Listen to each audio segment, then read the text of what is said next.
जैसे हाथ है ना, इसी हाल में उठा लो, ये हथेली काबे को हो जाए, ये अंगूठे की कान की लो जो गद्दी होती है ना, ये छू जाए। छूने के बाद इमाम आजम के नजदीक बता रहा हूं, ये उंगली और ये अंगूठा ऐसे करके गट्टा पकड़ो, और पकड़ने के बाद ये तीन ऊपर रखो, ये हो गया अल्लाह। क्या बन गया ये? और नाफ के नीचे ऐसे करके बांध लो, और वहां पे देखो जहां तुम्हारा सजदा टिकेगा। ऐसे नहीं है नियत बंद रहे पंखे गिन रहे। हाँ हाँ, और अगर जरा सी बात हो जाए ना तो यार ये नमाज, मच्छर आ जाए ना तो, और रमजान में तो ये आलम है, पीछे वाली सब धक्का मुक्की में ही रमजान में। और अल्लाह माफ फरमाए ना, बाज हाफिज भी ऐसे ही, उसकी बड़ी पिटाई होगी। हाँ, वो भी ऐसा पढ़ता है, यामलून तामलून, अल्लाह अकबर। मोहल्ले वाले कहते हैं रेले है रेले, 25 मिनट में तरावी पढ़ा के रख दी।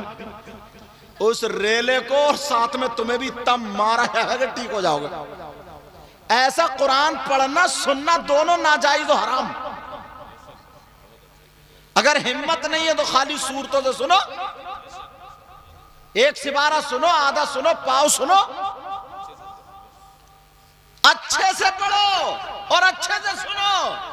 और अगर कोई हद्र में पढ़ने लगा ना सही से, तो 3 तरावियों के बाद उसके मुख्तदी आधे रह जाते हैं। आधे कहते हैं यार थका हुआ इमाम आ गया आपके, बहुत टाइम लग रहा है, थका हुआ बताएं, जो तुम्हारी नमाज सही हो रही है वो थका हुआ है, और जो हिरन की तरह कूद रहा ना उसकी भी नहीं हो रही है, तुम्हारी में वाला ये है। देखो आप इधर रेल है, रेल चला दे रेल। सुनने वाला कान लगाते लगाते थक गया, उसकी समझ में ही नहीं आ रही है। शुरू तो तबारक अल्लज़ी पता चली और बाद में पता ही नहीं कहां पहुंचाई, और 20 रकात है 20 मिनट में। मेरे बेटे की एक रमजान में तबीयत सैयद मुस्तफ़ा जंगी हो गई, तो वो पी के खन्ना के वहाँ रमजान का था, तो मैं भी वो जो मस्जिद है ना जहाँ भाली बुली बिकता उधर को सुन्नी था, मैंने चला गया। 16वां सिपारा पढ़ रहा था वो, तो उसने क़ाल अलमकुल्ला का इतना तो समझ में आया मेरे। उसके बाद पता नहीं चला, अरे मैंने कहा इसने मरवा 2 रकातें पढ़ के मैं तो हट गया। मैंने कहा ये तो बर्बाद कर रहा, 2 रकातें पढ़ के हट गया। फिर जब दिन में ज़ोहर पढ़ने गया, मैंने इमाम को तलाशा, मैंने कहा इमाम साहब कहाँ हैं? अच्छा रमज़ान में वो समझे ना कोई मुसाफा उसाफा करने वाले होंगे, ये ऐसा भी होता है। मैंने कहा इमाम साहब कहाँ हैं? 2-4 लोग और आ गए।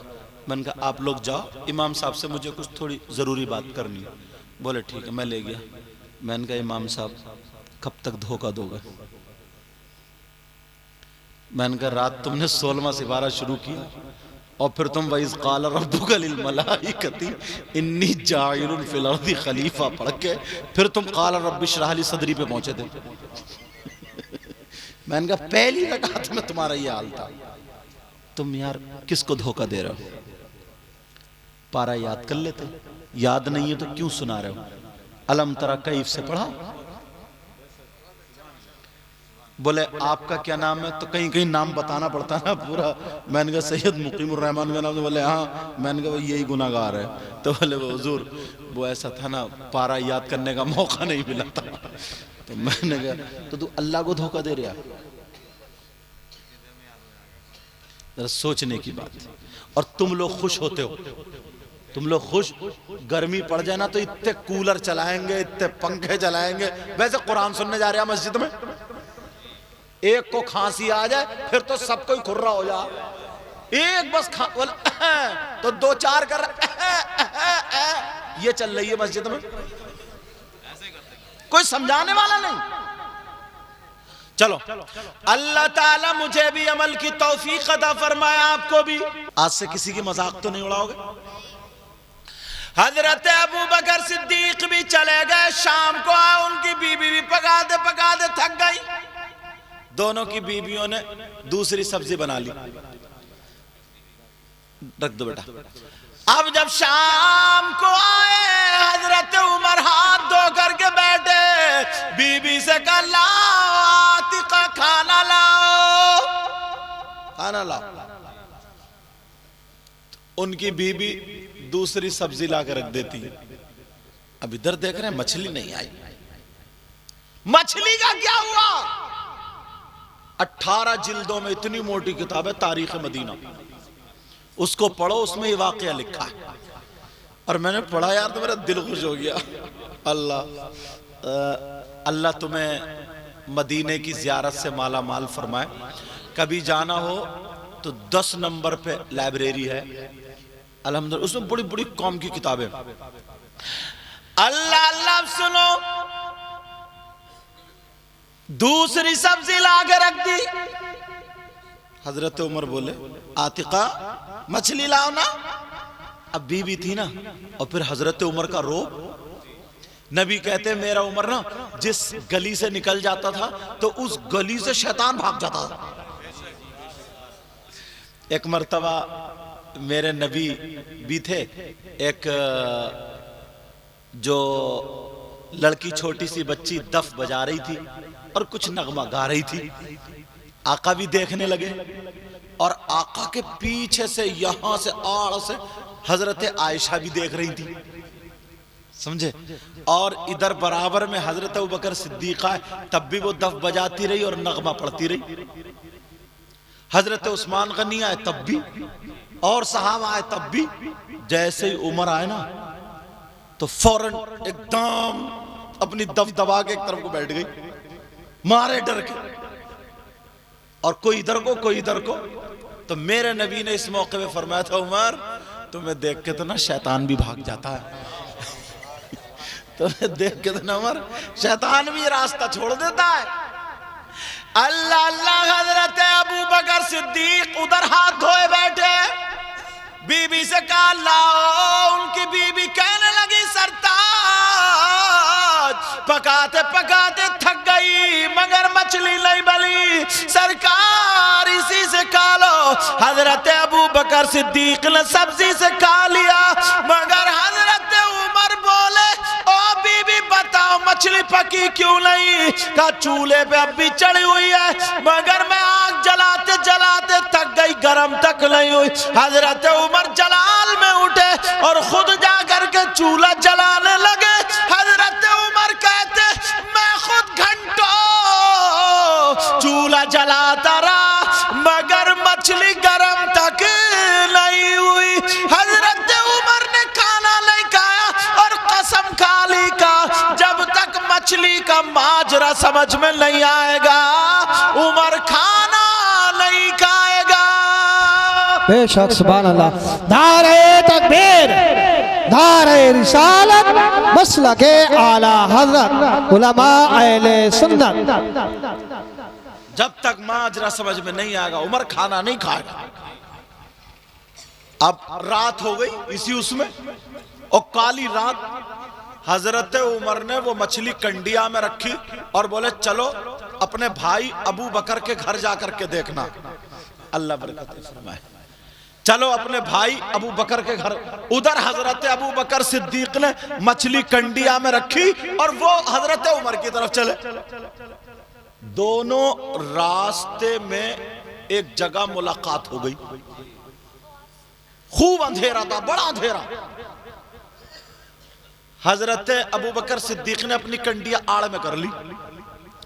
हजरत उमर कहने लगे भाई कैसे खा के आ रहे हो? कहिए बताओ आप कैसे खा के आ रहे हो? बोले मैंने तो खाई नहीं, मछली पकी नहीं। पता नहीं क्या हो गया, मछली को पकाते पकाते थक गया। हजरत अबू बकर सिद्दीक कहने लगे जो तुम्हारे घर हाल है वही मेरे घर हाल है।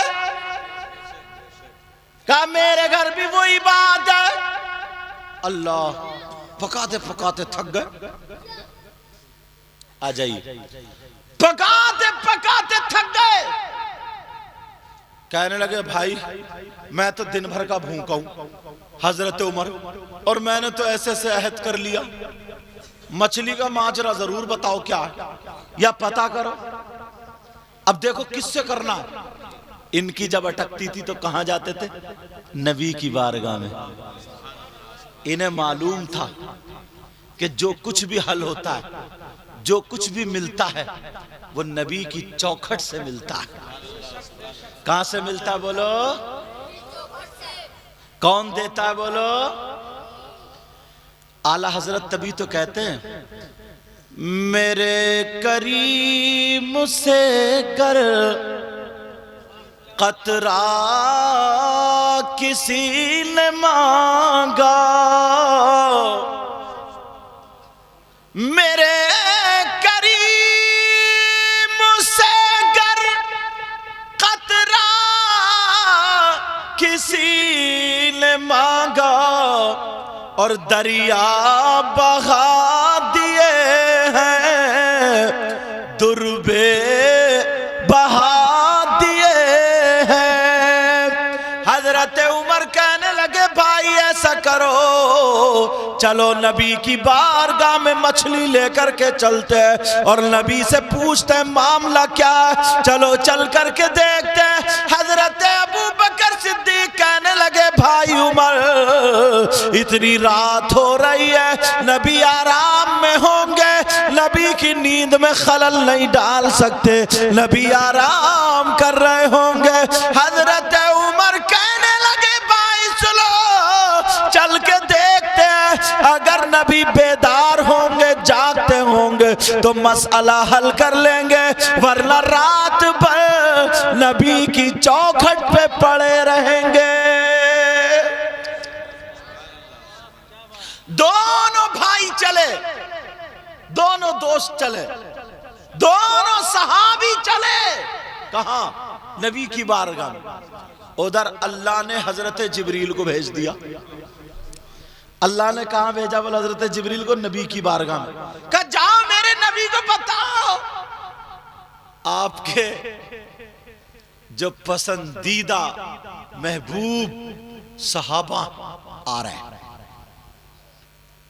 हजरत जिब्रील के जरिए अल्लाह ताला ने पूरी बात नबी तक पहुंचा दी। मेरे नबी दोनों का इंतजार दरवाजे पे खड़े होकर कर रहे थे। सुभान अल्लाह बोलो। दोनों का इंतजार कर रहे थे। अंधेरा था जब सामने से देखा अबू बकर और हजरत उमर आ रहे, नबी देख करके मुस्कुराने लगे। उस किताब में तारीख के अल्फाज यूं हैं, जब नबी के दांत शरीफ दिखे तो रास्ता मुनव्वर हो गया। दांतों से रोशनी निकली, जैसी ये ट्यूबलाइट है ना ऐसी उजाला हो गया।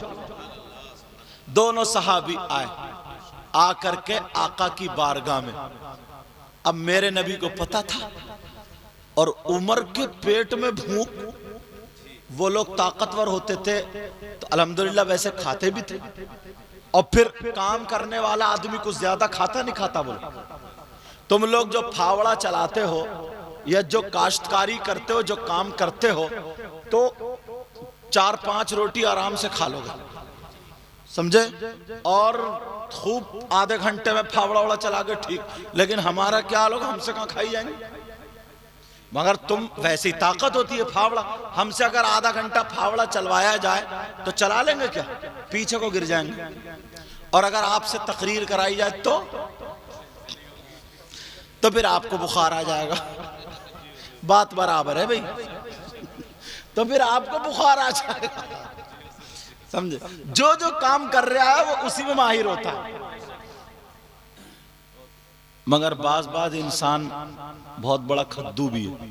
मुझे बात याद आ गई, जब मैं जसपुर में पढ़ाता था, ये लोग पढ़ते थे, तो जब जसपुर में पढ़ाता था तो बैलजोड़ी है एक जगह, समझे, काशीपुर के बराबर में कासिम का गांव। तो एक लड़का पढ़ता था मेरे पास वहाँ। फिर बारात हुई तो एक आदमी के बारे में पता चला ना, नाश्ते में अल्लाह का बंदा 55 रसगुल्ले खा गया। 55 रसगुल्ले। कितने रसगुल्ले खा गया? पहले नाश्ते में मीठा चलता था, रसगुल्ले, और होते भी गांव वाले थे, मोटे मोटे रसगुल्ले। तो 55 खा गया। मैंने कहा या अल्लाह, तेरे नाश्ते का ये आलम है तो खाने का क्या आलम होगा? और उसे कुछ भी असर नहीं। मगर हजरत अबू बकर सिद्दीक और हजरत उमर चले गए नबी की बारगाह में। अस्सलातु वस्सलामु अलैका या रसूल अल्लाह। नबी ने जवाब दिया, आ जाओ मेरे प्यारो, आ जाओ। नबी बैठे और वो दो सानू बैठे। मेरे नबी हजरत अबू बकर सिद्दीक से बात करने लगे। अबू बकर सिद्दीक तो खाए थे ना, अब उमर भूखे थे। अब हजरत उमर बार बार कोनी मारे पूछ रहा, पेट में कुलबुली हो रही, जल्दी पूछो, मछली का मामला हल करो। अब ना अबू बकर सिद्दीक ध्यान दे ना मेरे नबी, पता था मगर उसके अल्फाज ऐसे बता रहे जो जिसकी अक्काशी मैं कर रहा हूं। मेरे नबी भी ध्यान, अबू बकर सुनो, ये बात थी कि जी आका। अब जब काफी देर ना फुस फुस होने लगी, मेरे नबी बोले क्या बात है उमर, क्या बात है? उमर ने फौरन मछली निकाली, बोले सरकार इसका मामला। बोले मछली का मामला? कहा सरकार ये तो खा के आ गया, मैं सुबह का भूखा हूं। अल्लाह अल्लाह, मेरे नबी मुस्कुरा करके बोले उमर तुम्हारी ये अदा अल्लाह और रसूलुल्लाह को पसंद आ रही है। यार इन लोगों की अदाएं थी। हजरत अबू बकर सिद्दीक, हजरत उमर दोनों कहने लगे आका ये मछली का मामला समझ में नहीं आया। मेरे नबी बोले मुझे मालूम है। का क्या मालूम है? का उमर, अरे तुम 1 घंटा नहीं, पूरी जिंदगी अगर इस मछली को आग पे चढ़ा करके पकाते रहो तो पकना तो अलग, ये मछली गरम तक नहीं होगी, गरम तक नहीं होगी। मेरे नबी ने फरमाया गरम तक नहीं होगी। हजरत उमर कहने लगे आका ऐसी मछली कभी पहले नहीं देखी। हजरत अबू बकर सिद्दीक भी बोले ऐसी मछली कभी नहीं देखी। आका इस मछली में क्या खासियत है? मेरे नबी ने फरमाया उमर अबू बकर सुनो, क्या तुम ही थोड़ी मुझ पे दुरूद पढ़ते हो?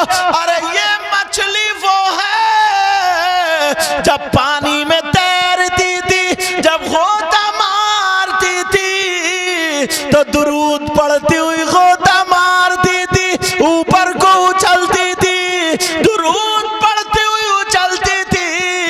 जब ये लहरा लहरा के चलती थी तो ये मछली तुम्हारे नबी पे दुरूद पढ़ा करती थी।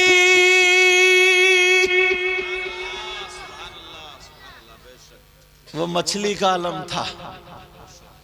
अब अपने गिरबान में झांकियो,